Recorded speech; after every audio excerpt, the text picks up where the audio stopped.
The funeral home's parlor still smelled like the lilies we'd ordered for my father's casket when my brother stood up at the reception, tapped a fork against his glass of sweet tea, and told 40 grieving relatives that our childhood home would be listed for sale by the end of the month. My name is Vanessa.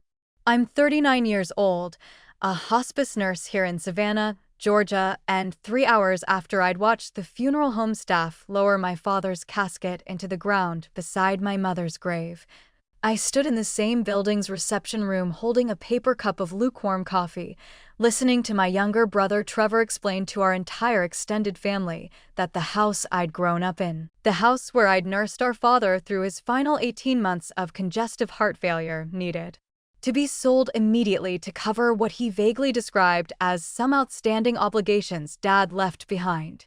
I had spent my entire career learning to read the small, telling signs of distress in dying patients and grieving families, the particular quality of silence before someone finally says the thing they've been avoiding. The way grief sometimes wears the mask of practicality because raw emotion feels too dangerous to display. I used those same skills, standing in that reception room in my black dress that still smelled faintly of my father's hospital room, to read something in my brother's face that had nothing to do with grief and everything to do with fear. "Trevor," I said, my voice carrying across the suddenly quiet room, "what obligations?" "Dad didn't have any debts. I managed his finances for the last year and a half." My brother's eyes flickered toward our cousins, toward our Aunt Patricia, toward anyone except me, and in that half second of avoided eye contact, I felt something cold settle into my chest that I wouldn't fully understand the shape of for several more weeks. "We can talk about this later," Trevor said, his voice carrying a forced lightness that didn't match the tightness around his mouth. "I just wanted to let everyone know what's coming so there's no confusion." I didn't push further in that room, surrounded by relatives who'd traveled from 3 states to bury my father, who didn't need to witness whatever conversation Trevor was clearly trying to avoid having directly with me. But I want you to understand something about that moment, because it matters to everything that followed. I had spent 18 months protecting my brother from our father's growing concerns about his rough patches. 18 months minimizing Trevor's missed visits and vague excuses and occasional desperate-sounding phone calls, telling our dying father, again and again, that Trevor was simply busy, simply stressed, simply going through something he'd work out on his own. I would learn, in the weeks following that funeral reception, exactly how costly that protection had been not just for our father, but for the home I had believed, with complete certainty, was still entirely, uncomplicatedly mine to inherit alongside my brother. To understand how Trevor and I arrived at that funeral reception, you need to understand the particular closeness we'd once shared, a closeness that made everything that followed considerably harder to fully accept.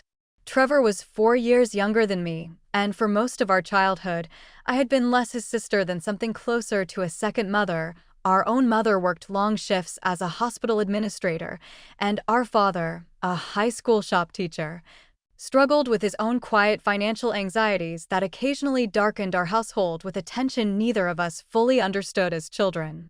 I remembered Trevor at 6 years old, climbing into my bed during thunderstorms, certain that my presence alone could keep something bad from happening. That closeness had carried us through our 20s in a diminished, but still genuine form, fewer shared bedrooms, but regular phone calls, holiday gatherings that felt warm rather than obligatory. A kind of easy affection that I'd always assumed would simply continue, unquestioned, into whatever came next for both of us. Our mother died of a sudden stroke when I was 31, Trevor 27, and in the aftermath, something in Trevor shifted that I didn't fully register at the time. He became harder to reach, his excuses for missed family dinners more frequent, his financial situation, restaurant management work that should have provided reasonable stability, somehow always precarious despite no obvious explanation. I told myself, for years, that grief simply affected people differently, that Trevor's withdrawal reflected his own private processing rather than anything requiring direct intervention. When our father, about 2 years after our mother's death, began voicing quiet concerns about Trevor's behavior, late-night phone calls he wouldn't fully explain, requests for small loans that never seemed to resolve anything, I found myself, again and again, defending my brother, smoothing over our father's worry with reassurances I genuinely believed, at the time, were accurate. I see now how much of that defense was less about protecting Trevor from unfair judgment and more about protecting myself from having to fully examine what his behavior actually suggested. When our father's heart condition worsened significantly about 18 months before his death, I made the decision, without much hesitation, to move back into our childhood home to provide his daily care, a decision that felt natural given my nursing background, though it required scaling back my hospice work considerably and reorganizing nearly every aspect of my own life around his declining health. Trevor visited during this period, though with a frequency and consistency that, looking back now, I recognize as far more erratic than I allowed myself to register at the time. He'd appear for a weekend, attentive and warm, helping with small household tasks, sitting with our father for hours of quiet conversation that genuinely seemed to bring our father comfort. Then he'd disappear for 3 or 4 weeks, his explanations vague: work demands, car trouble, a cold he didn't want to risk passing to someone with a compromised immune system. I managed our father's finances during this period as his health declined, paying bills, monitoring his modest retirement accounts, handling the increasingly complex logistics of his medical care. I noticed, periodically, small discrepancies I couldn't quite account for: a withdrawal here, a transfer there, amounts small enough that I attributed them to my own oversight rather than anything more concerning. There was a Tuesday, about a year before our father's death, when I found a notarized document among his papers, a power of attorney form, granting Trevor limited authority over a specific savings account our father had kept separate from his main finances, one I hadn't previously known existed. The signature looked like our father's, though something in the slight unevenness of the lettering struck me, briefly, as different from his usual handwriting, which had grown shakier with his declining health but maintained a distinctive, consistent style I'd known my entire life. I didn't investigate that discrepancy further in the moment. I told myself our father's handwriting had simply continued deteriorating, that questioning the document would feel invasive and unnecessary, that whatever arrangement existed between Trevor and our father was their business rather than mine to scrutinize. That assumption, that I didn't need to look closely at something that quietly unsettled me, would prove to be the first thread in a pattern I spent the following year mostly choosing not to pull. Our father mentioned Trevor with increasing anxiety during the months that followed, conversations I navigated with the same practiced reassurance I'd offered for years. "I think your brother might be in some kind of trouble," he said one evening, about 8 months before his death, his voice carrying a frailty that had become familiar but never entirely comfortable to hear. "He asked me for another loan last week. 3rd time this year. I gave it to him, but Vanessa, something doesn't feel right. He's probably just going through a rough patch financially," I said, the same explanation I'd offered for years, though something in my own chest tightened slightly as I said it this time. "Restaurant management isn't always steady income, Dad. I'm sure it's nothing serious. I want to be honest about something here. Some part of me, even as I offered that reassurance, recognized it as increasingly thin: 3 loans within a single year, vague explanations that never quite added up. Trevor's visits growing simultaneously more affectionate and more evasive. I chose, repeatedly, to keep offering the comfortable explanation rather than the more troubling one I was beginning, quietly, to suspect. I didn't confront Trevor directly during this period. I told myself I needed more information before raising something this serious, that accusing my brother of a problem I couldn't fully name risked damaging a relationship I still believed, fundamentally, remained as warm as it had been throughout our childhood. That hesitation extended, costly and consequential, across the following 8 months, even as the signs accumulated steadily around me. About 6 months before our father's death, I noticed Trevor's hands trembling slightly during a family dinner, a detail I attributed, in the moment, to simple exhaustion from his demanding restaurant schedule. He excused himself twice during that same dinner to take phone calls he described, both times, as just work stuff, though his voice, when he returned the second time, carried a brittleness that didn't match casual workplace concerns. I didn't know it then, but Trevor had been carrying considerably more than ordinary work stress during those months. He told me much later what had actually been happening during that particular dinner. Those calls were from a collector I'd been avoiding for weeks, someone connected to an online poker site I'd gotten in too deep with almost 2 years earlier. I'd go into the hallway and feel my whole chest tighten, trying to negotiate just a little more time, while inside that dining room, Dad was asking me, gently, if everything was okay, and I was lying to his face with a steadiness that honestly frightened me. Every family dinner during those months, I was performing two completely different lives simultaneously: the son who still showed up, who still seemed mostly fine, and the person underneath who was drowning in debt I couldn't see any way out of without doing something I knew, even as I was doing it, was deeply wrong. I didn't know any of that at the time. I just registered the trembling hands, the brittle voice, and filed it away as one more detail I chose not to pursue. The discrepancies I'd noticed in our father's finances over the preceding months sharpened considerably about 4 months before his death into something I could no longer fully attribute to my own careless oversight. I was reviewing our father's bank statements one evening, a task that had become part of my regular caregiving routine, when I found a pattern of transfers from his primary checking account to an account I didn't recognize. Transfers occurring roughly every 3 to 4 weeks, amounts ranging from $400 to just over $1,000 each time, spanning back nearly a year. I sat at the kitchen table with those statements spread in front of me, feeling something tighten in my chest that I couldn't immediately name, and did something I should have done many months earlier. I cross-referenced the unfamiliar account's routing information using online banking tools, eventually tracing it to a joint account held by Trevor and someone whose name I didn't recognize at all. I didn't confront Trevor immediately with this discovery. I want to be honest about why. Some part of me, even with clear evidence in hand, remained reluctant to fully accept what it suggested, clinging instead to an explanation that felt less devastating than the alternative. Perhaps Trevor was simply helping our father with something. Perhaps this represented some legitimate arrangement I simply hadn't been told about. That reluctance reflected something deeper than simple uncertainty. I had spent years building an identity around being the sibling who protected Trevor, who smoothed over our father's concerns, who maintained the family's fragile peace through careful management of difficult information. Confronting this discovery directly would have required dismantling that identity entirely, admitting that my protection had perhaps enabled something far more serious than the rough patches I'd always assured our father it represented. There was a Thursday evening, about 3 months before our father's death, when I finally called Trevor directly, intending to ask carefully about the transfers I'd discovered. He answered, sounding distracted, slightly evasive from the first moment.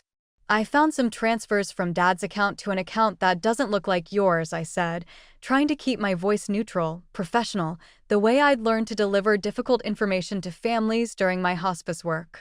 "Can you help me understand what those are for?" There was a pause, longer than felt comfortable. "It's complicated, Vanessa. I've been helping Dad with some stuff he didn't want you worrying about. You've got enough on your plate with his care." "What kind of stuff, Trevor?" "I'll explain everything once things settle down a little," he said, his voice gaining a brittle edge I recognized from that earlier dinner. "I promise. Just trust me on this one, okay?" I let it go in that moment, accepting an explanation I recognized even then as inadequate, because some part of me still desperately wanted to believe my brother's reassurance rather than face what I increasingly suspected lay beneath it. That choice, accepting vague reassurance over demanding actual clarity, would cost precious time I didn't yet understand was running out. About 6 weeks before our father's death, I noticed something that disturbed me more deeply than the financial discrepancies I'd already uncovered.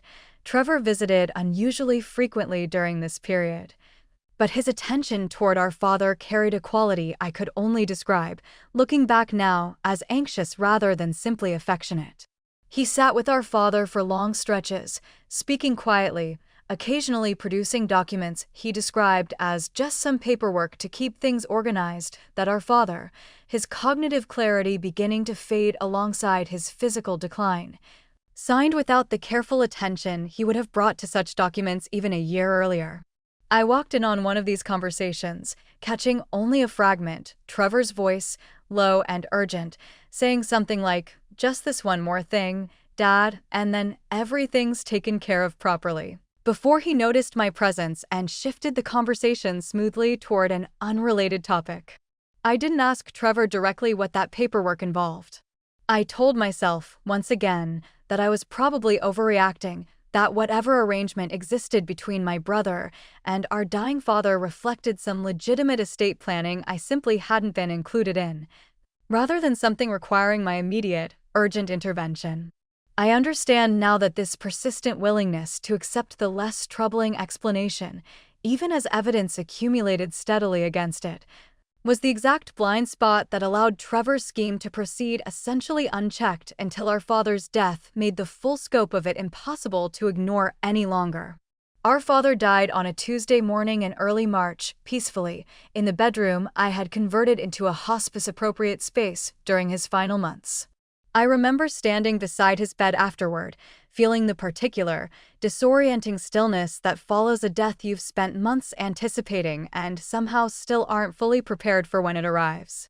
In the days between his death and the funeral, I found myself, almost involuntarily, returning to the documents Trevor had brought for our father to sign during those final anxious weeks. Documents I'd dismissed at the time but now felt compelled to examine more carefully, given the strange announcement my brother had made about needing to sell our childhood home.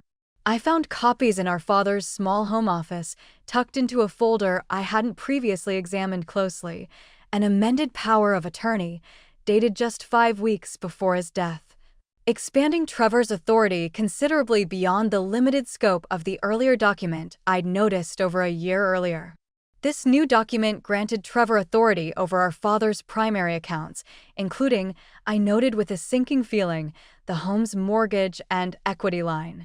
I sat with that document for a long time, feeling the floor of my understanding shift in a way that mirrored, eerily, the conversation I'd witnessed weeks earlier without fully grasping its significance. Just this one more thing, Dad. And then everything's taken care of properly. I want to be honest about something here, because it matters to the rest of this story, even with this document in hand. Clear evidence that Trevor had been expanding his financial control over our father during a period of significant cognitive vulnerability. I still hesitated to act immediately.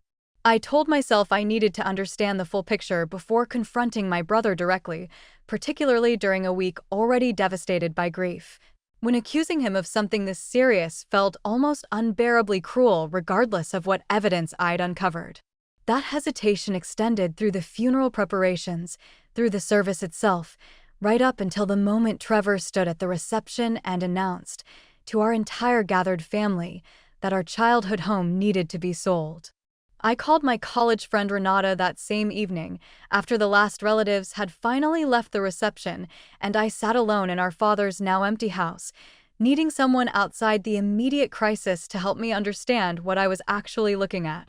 Renata worked as a loan officer at a regional bank, and though I hadn't spoken with her in several months, she answered immediately, her voice carrying a careful, hesitant quality I registered but couldn't yet fully interpret.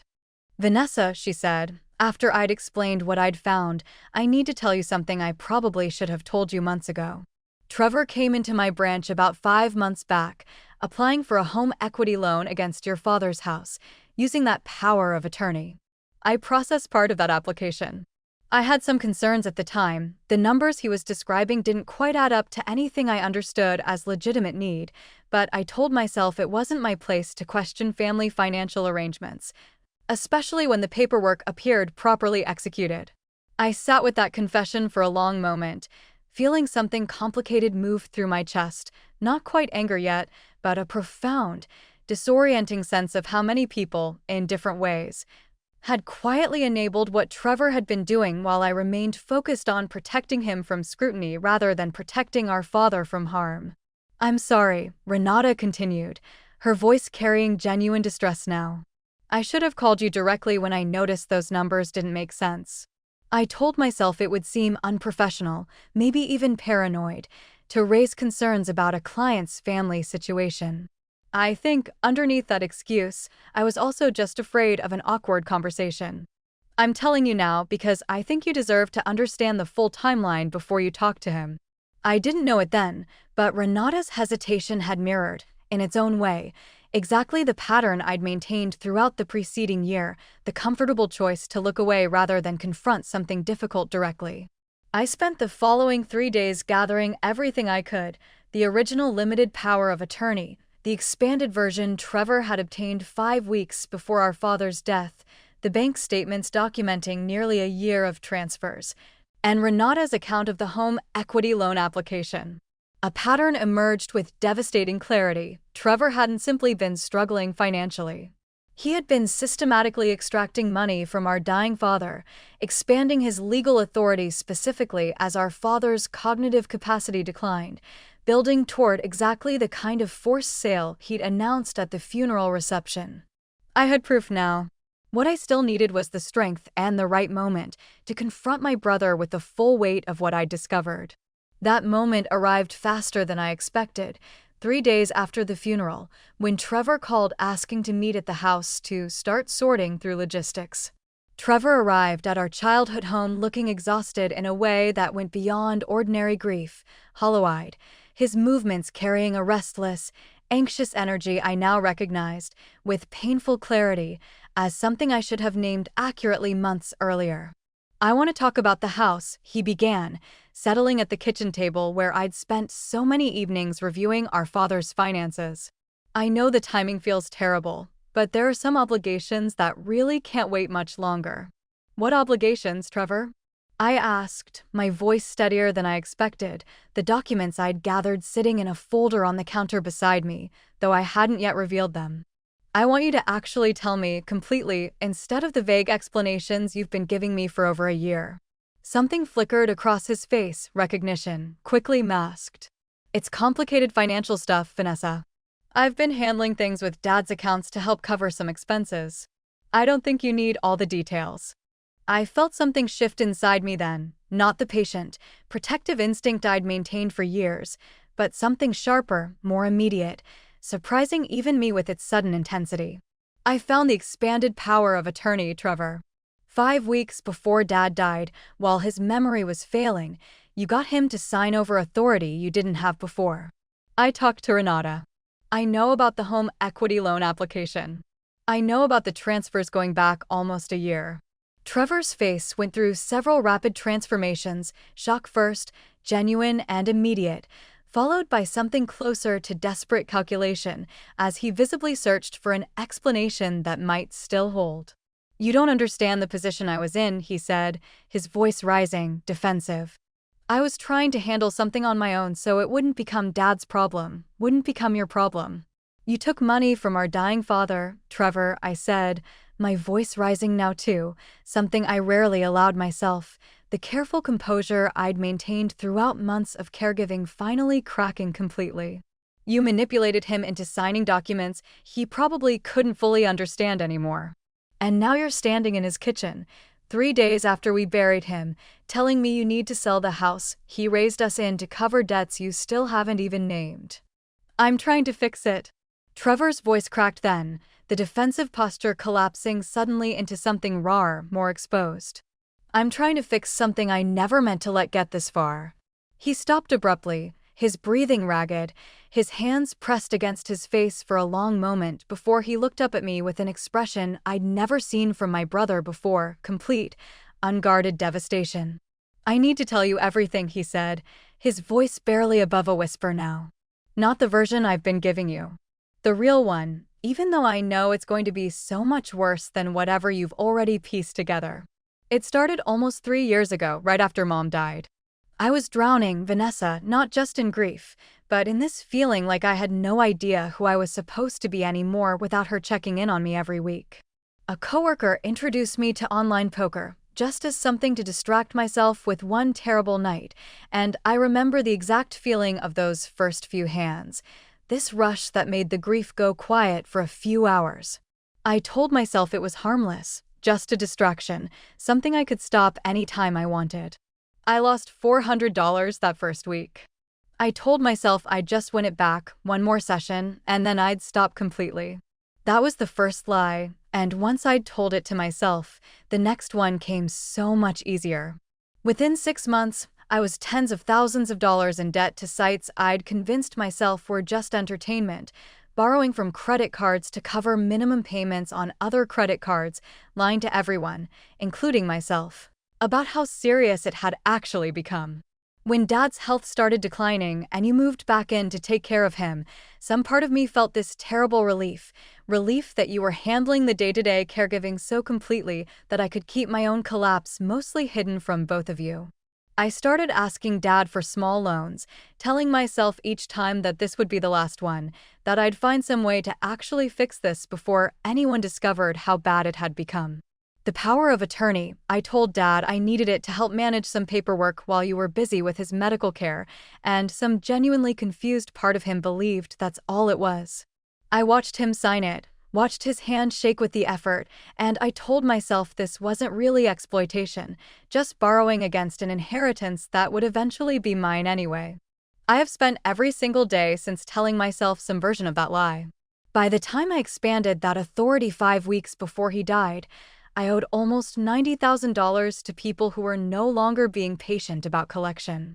I was terrified of what would happen if I didn't pay, terrified of becoming exactly the kind of man Dad himself struggled not to become when we were kids, terrified of you finding out and looking at me exactly the way you're looking at me right now. I tried to stop more than once. I'd go weeks without playing, convince myself I'd beaten it, and then something would trigger it again, a bad day, a moment of loneliness, this constant ache that gambling had somehow learned to fill faster than anything else could. I knew, every single time I asked Dad to sign something else, that I was doing something unforgivable. I did it anyway, because stopping felt, in that moment, like a worse kind of collapse than continuing. The funeral announcement, I know how that looked, how cruel and calculated it must have seemed. The truth is I panicked. The collectors had given me a final deadline, and I genuinely didn't know how else to set the sale in motion fast enough without confronting you directly first. I'm not asking you to understand that as anything other than what it actually was, cowardice, dressed up as practicality, at the worst possible moment I could have chosen. I stood in that kitchen, the documents still unrevealed on the counter beside me, feeling something enormous and complicated move through my chest, not forgiveness, not yet, but something that felt, unexpectedly, like genuine grief for the brother I'd once climbed into thunderstorms believing could keep us both safe. You should have told me, I finally said, my voice quieter now, the anger giving way to something heavier. Any version of this at any point in the last 3 years. I would have helped you find actual help, Trevor. Instead, you let this destroy Dad's last months, and now it's threatening to destroy the only thing we have left of him. I know, Trevor said, his voice breaking completely now, tears finally falling. I know, and I don't know how to fix any of it. We're not selling the house, I said, finding a steadiness I hadn't expected to access so quickly after everything that had just been revealed. I'm not signing anything that uses Dad's estate to cover your debts. You need actual help, Trevor, real treatment, not another loan, not another quiet fix. I love you, but I can't keep protecting you from consequences you created, not anymore. In the weeks following that devastating conversation in our father's kitchen, I worked with an estate attorney to formally challenge the expanded power of attorney, ultimately establishing, with Trevor's eventual cooperation once his initial panic subsided, that the document had been obtained during a period of diminished capacity that wouldn't hold up to legal scrutiny if contested.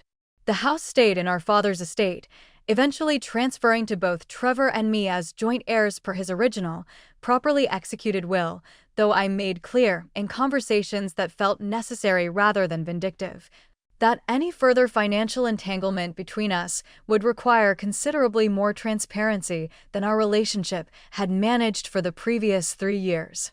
Trevor entered a structured gambling addiction treatment program about 6 weeks after that conversation, a decision he made, as far as I could tell, with genuine commitment rather than simply another attempt to manage a crisis quietly. We spoke periodically during his treatment, conversations that felt different than anything we'd managed in years, more honest, if considerably more difficult than our previous comfortable patterns of mutual avoidance. I want to be honest about where things stand now, because this story doesn't resolve into simple reconciliation.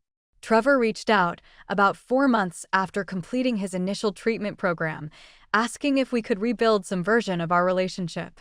I told him I needed considerably more time and consistency before I could trust that version of accountability, that genuine change required more than a single conversation or a completed program to fully demonstrate itself. We speak occasionally now, cautiously, mostly logistics related to the house, which I ultimately decided to keep rather than sell. Converting it gradually into a small respite care facility for hospice families who need temporary housing during a loved one's final months, work that feels to me like an honest continuation of everything our father's final 18 months taught me about presence, about care, about the difference between protecting someone and actually helping them. Renata and I remained close despite her earlier silence, our friendship deepening, somewhat unexpectedly, through her own honest accounting of the role her hesitation had played in enabling Trevor's scheme to proceed as far as it had. I think about that conversation we never had, back when I first processed his loan application, she told me once, months later. I keep wondering if speaking up sooner might have changed anything. I'll never fully know. But I've started trusting my own instincts more since then, even when raising concerns feels uncomfortable. I am still a hospice nurse, still someone who sits with families during their most difficult final transitions. But I carry something different into that work now than I did before my father's death, a clearer understanding of how protective love, however well-intentioned, can sometimes enable exactly the harm it believes it's preventing. I am not the sister who instinctively shields her brother from consequences anymore. I'm someone who finally understands that real love, the kind my father modeled for both of us across his own complicated, struggling life, sometimes requires letting people face the full weight of what they've actually done, rather than continuing to soften it for them indefinitely. There's a particular kind of family pattern that's hardest to recognize because it wears the disguise of loyalty rather than obvious harm. My protection of Trevor never looked like enabling from the inside. It looked like sisterly devotion. The natural instinct to shield someone I loved from unfair judgment. I understand now why that disguise made the pattern so difficult to examine directly. Questioning it would have required admitting that my protective instincts, however well-meaning, had quietly created the exact conditions that allowed Trevor's addiction to escalate as far as it eventually did. Looking back, the trembling hands at that family dinner, the brittle phone calls Trevor described as just work stuff, weren't simply isolated incidents of stress. They were the visible edges of a collapse I noticed and consistently set aside, because acknowledging them fully would have required confronting a truth far more frightening than the comfortable explanations I kept offering instead. I had pieces of this unraveling for nearly 3 years before I had its complete shape, and I understand now that I wasn't blind to those pieces so much as deeply invested in a version of my brother I needed to believe remained intact beneath whatever struggles he was facing.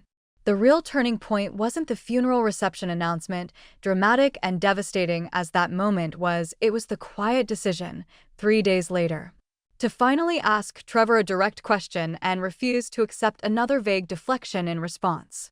I had spent years believing that patient protection constituted the deepest form of sibling love. What I learned, finally, standing in our father's kitchen as Trevor's careful composure finally collapsed completely, is that sometimes love requires the much harder work of refusing to keep covering for someone, even when that refusal feels, in the moment, like a betrayal of everything you've always believed loyalty meant. What I learned, in the end, wasn't really about the house or even about Trevor's gambling specifically. It was about understanding that protecting someone from the natural consequences of their choices isn't actually protection at all. It's simply a delay, one that often allows the underlying harm to grow considerably larger before it finally, inevitably, becomes impossible to contain any longer. If there's one thing I'd want anyone listening to this to take with them, it's this. Notice when your instinct to protect someone you love is actually preventing them from facing something they genuinely need to face.